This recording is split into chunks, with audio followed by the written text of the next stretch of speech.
Bismillah, Ustadz, Alhamdulillah, terima kasih atas beberapa penjelasannya. Tapi dari beberapa penjelasan, Anda menemukan beberapa keraguan juga, Ustadz.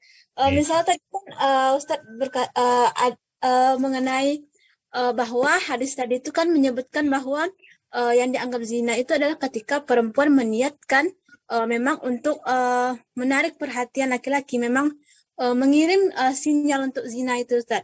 Nah, jadi bagaimana jika seandainya niatnya bukan seperti itu, tapi malah menimbulkan hal yang seperti itu, Ustaz.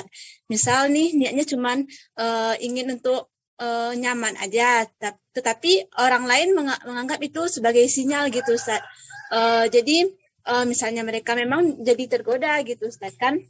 Nah, terus Ustaz, Anda melihat ada satu lagi hadis, kebanyakan mengenai parfum ini, kenapa ketika parfum dilekatkan kepada perempuan, hadis menyatakan itu dengan sebutan zina, Ustaz, lebih kepada keburukan. Nah, kenapa ada hadis menjelaskan tentang parfum dan dikaitkan dengan laki-laki, itu mengarah kepada kebaikan. Contohnya hadis yang menyuruh atau mensunahkan seorang laki pergi ke masjid itu memakai parfum. Misal dalam sholat Jumat itu, Ustaz. Nah, itu bagaimana, Ustaz? Ya, Ustaz. Terima kasih, Ustaz. Terima kasih Nur Intan Rahmadani. Ya, kalau menurut saya itu pemaknaannya, itu pemahamannya. Jadi pemaknaannya itu kan kita hidup dalam sebuah konstruksi bahwa publik itu milik laki-laki. Karena itu ya, karena milik laki-laki ya silahkan laki-laki di publik untuk berdandan, untuk berparfum, untuk ya berekspresi sepuas-puasnya lah kira-kira, selama halal tentu saja. Dan karena milik laki-laki dan laki-laki pengen punya ekspresi yang maksimal dan puas, maka tidak boleh ada yang mengganggunya. Nah, salah satu yang mengganggunya adalah perempuan. Karena itu perempuan jangan ke publik karena akan mengganggu. Kamu di rumah saja. Lalu kalaupun mau ke rumah, kalaupun mau ke publik harus mendesak dan kebutuhan yang sangat darurat saja. Itu pun kalau bisa berpakaian sangat buruk. Jangan berparfum. Nah, itu karena tadi strukturnya. Struktur sosial kitanya begitu. Nah, menurut saya bukan karena Quran dan hadisnya kalau menurut saya ya. Kenapa ya? Karena pada masa Nabi misalnya, kita ketemu para perempuan-perempuan yang hijrah itu loh ke Habasyah itu para perempuan loh. Jadi ini menurut saya konstruksinya lebih kuat dibanding teksnya itu sendiri menurut saya, karena ya di Quran kita punya contoh Ratu Bilqis, kita punya contoh kedua putrinya Nabi Syuaib misalnya, dan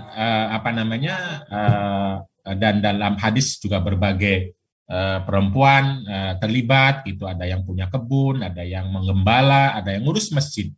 Yang ngurus masjid juga ada perempuan loh pada masa Nabi Muhammad. Lalu ketika wafat Nabi tidak diberitahu, Nabi termasuk kesal sama para sahabat, kok nggak dikasih tahu kalau beliau wafat, sehingga akhirnya Nabi pergi ke kuburannya dan disolati. Itu kan jelas dia perempuan yang mengurus masjid. Terus perempuan yang namanya, ya saya sebut namanya, siapa namanya itu? Al-Ummu Ammaroh misalnya, yang pada saat perang Uhud itu yang membela Nabi mati-matian ketika para laki-laki semuanya terpukul mundur gitu loh. Lalu kemudian perempuan yang saya sebut di buku saya, lalu namanya siapa lupa, itu memiliki rumah besar, uang banyak, yang semua keperluan orang-orang miskin itu dia yang melayaninya. Kalau orang nggak punya rumah, masuk ke Madinah tidak punya tempat, kayak kalau sekarang istilahnya hotel, itu di rumah dia. Itu perempuan juga itu di Madinah itu gimana itu kalau semuanya, kita tidak tahu kalau semuanya tertutup itu bagaimana kehidupan itu ya. Lalu kemarin juga saya sebutkan Asma yang diminta bonceng sama onta atau kuda Nabi misalnya. Saya kira banyak ya dalam kitab Tahrirul Mar'ah fi Asr Risalah karya Abu Syuqoh itu contoh-contoh bagaimana kehidupan laki dan perempuan juga pada dasarnya adalah kehidupan yang seharusnya wajar dan sederhana. Tetapi tetap waspada dengan semua potensi-potensi terjadinya keburukan. Salah satu keburukan, salah satu aja, itu adalah soal libido. Nanti keburukan yang lain, pembunuhan itu kan keras sekali. Itu sama, itu antar laki-laki loh itu pembunuhan itu. Misalnya dan lain-lain banyak sekali, nanti kekuasaan, fitnah dan lain sebagainya. Nah, karena itu kalau kita setuju misalnya bahwa Quran itu untuk laki dan perempuan, lalu Quran itu bilang khudzu zinatakum. Ini kan jelas sekali. Ambillah, pakailah semua yang membuat kamu terhias atau indah. Khudzu zinatakum. Kulu washrobu. Dan lain sebagainya. Atau Rabbana atina fid dunya hasanah, itu dunia sudah hasanah. Ini kira-kira gimana nih? Bagaimana sesuatu yang dipandang baik bagi laki-laki, pandang baik bagi perempuan. Jadi publik itu kalau menurut saya adalah milik laki-laki dan perempuan, domestik juga milik laki-laki dan perempuan. Silahkan semua laki-laki dan perempuan untuk berkiprah sebagai hamba manusia dan khalifah fil ard. Apa itu khalifah fil ard? Ya berbuat kebaikan gitu. Kebaikan semaksimal mungkin, tentu tetap dengan kewaspadaan, tetapi kewaspadaan itu jangan hanya dibebankan kepada perempuan saja. Karena Quran mengatakan kullil mu'minina yaghuddu, kullil mu'minati yaghdudna. Dua-duanya diminta untuk waspada. Wal mu'minuna wal mu'minatu ba'duhum awliya'u ba'din. Laki dan perempuan satu sama lain adalah penolong untuk melakukan seluruh kebaikan. Nah itu penting saya kira ya, bahwa lalu ada hadis begitu ya, pemaknaannya menurut saya. Karena kan katanya kita harus meneladani Nabi. Kalau Nabi senang parfum, lalu gimana perempuan? Apa nggak boleh senang parfum? Hubbiba ilayya min dunyakum as-salas, misalnya. Nabi suka pakai parfum. Innallaha jamilun yuhibbul jamal. Itu kan umum bahasanya, nggak bilang laki-laki, nggak bilang perempuan. Innallaha jamilun yuhibbul jamal. Itu gimana itu? Nah itu secara tentu saja kita perlu punya etika, kita perlu adab, itu tentu, tapi jangan etika dan adab itu hanya dibebankan kepada perempuan semata, lalu kesannya begitu perempuan salah, begitu ada kesalahan di masyarakat, itu salahnya perempuan. Karena sejak awal bebannya diberikan kepada perempuan. Jadi kalau ada, ini kan problem cara berpikir itu. Jadi ketika ada kasus misalnya, itu orang langsung tertuju semua kepada perempuan sebagai orang yang salah. Ini karena sudah cara berpikirnya tadi.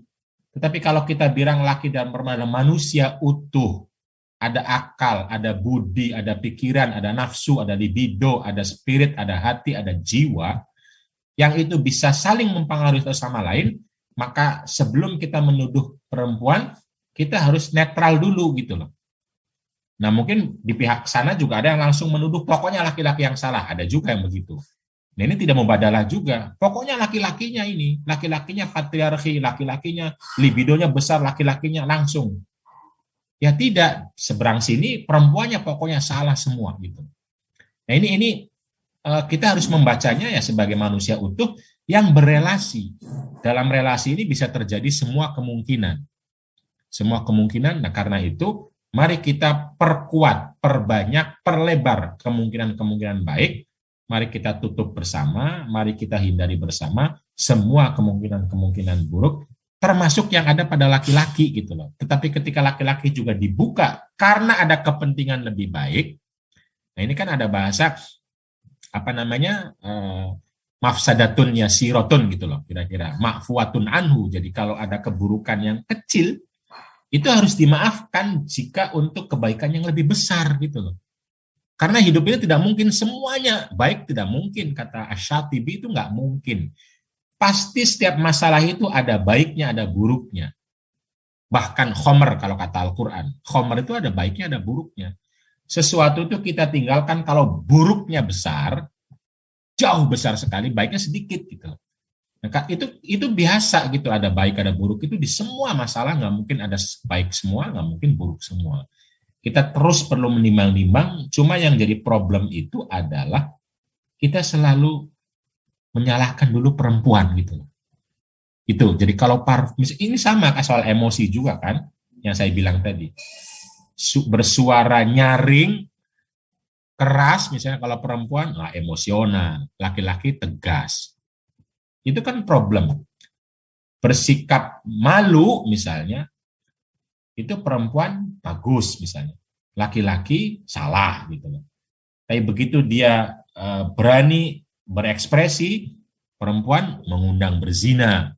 Laki-laki, wah dia hebat itu, berani. Nah ini yang menurut saya ketika ada para perempuan ngobrol dari jauh, wah itu pasti ngerumpi, pasti katanya riba.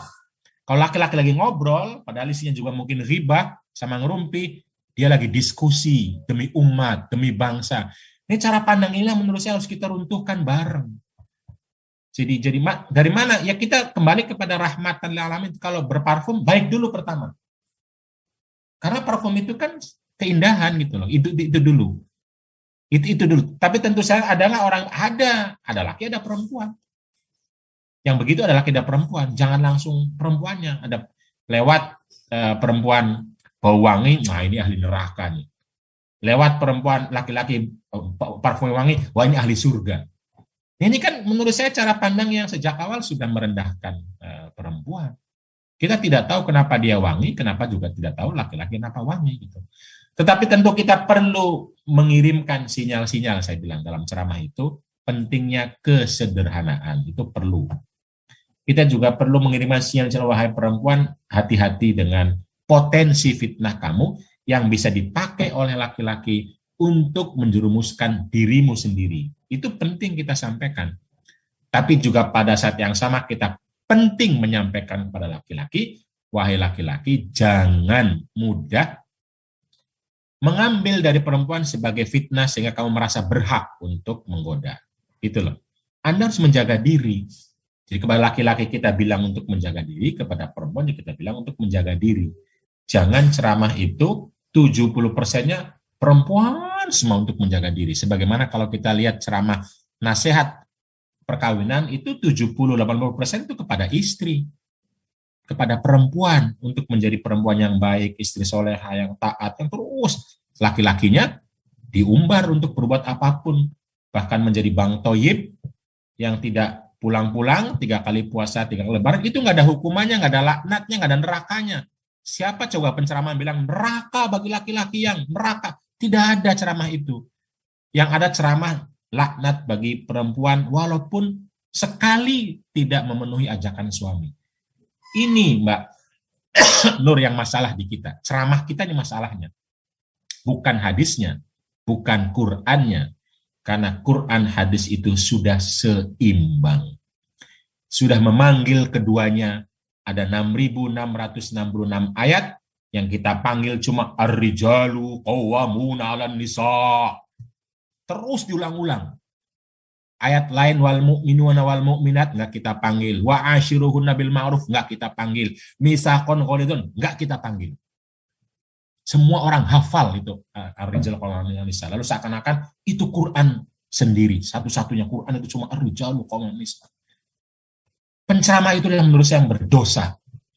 Bersalah ustadz-ustadz itu ketika membesarkan ar-rijalu qawwamuna 'alan nisa untuk menuntut perempuan tapi tidak menuntut laki-laki. Padahal di situ justru jelas-jelas sedang menuntut laki-laki harus qawwam, bertanggung jawab, memastikan dia bisa menghadirkan kehidupan yang baik dalam rumah tangga. Bukan lagi meminta istri untuk taat, itu di situ tidak ada. Nah itu menurut saya pemaknaan ini sudah kadung hidup dalam suasana konstruksi sosial yang tadi di awal saya bilang tadi, sehingga lalu pemaknaan interpretasi keagamaan kesannya adalah memang untuk menyalahkan perempuan, menerakakan perempuan, tapi mensurgakan laki-laki. Ini yang masalah. Mari kita kembali kepada Islam yang rahmatan lil alamin, bahwa surga untuk laki dan perempuan, neraka juga untuk laki dan perempuan yang berbuat salah, surga untuk laki dan perempuan yang berbuat baik, bahwa kita semua adalah manusia, ada salah, ada dosa, tapi juga ada potensi baik, potensi malaikat, potensi kita semua manusia yang perhambaan kita hanya kepada Allah Subhanahu wa taala. Kita semua hambanya Allah. Tidak boleh ada orang yang merasa orang lain hambanya kita sehingga kita bisa perlakukan seenaknya. Tidak juga para perempuan merasa menjadi hambanya laki-laki. Sehingga terserah laki-laki deh. Nah ini yang manusia tidak khalifah nantinya. Nggak bisa terserah laki-laki, terserah Allah. Yang Allah itu lalu maknanya adalah hukum, ajaran, rahmah, akhlak. Mari kita bicarakan yang kira-kira betul-betul anugerah bagi laki-laki dan perempuan. Yang ketiga tentu saja khalifah yang saya bilang tadi. Jadi kita betul-betul sama-sama menjadi khalifah yang mari bersama-sama mewujudkan kebaikan itu melalui semua potensi-potensi yang kita miliki. Salah satunya adalah potensi parfum.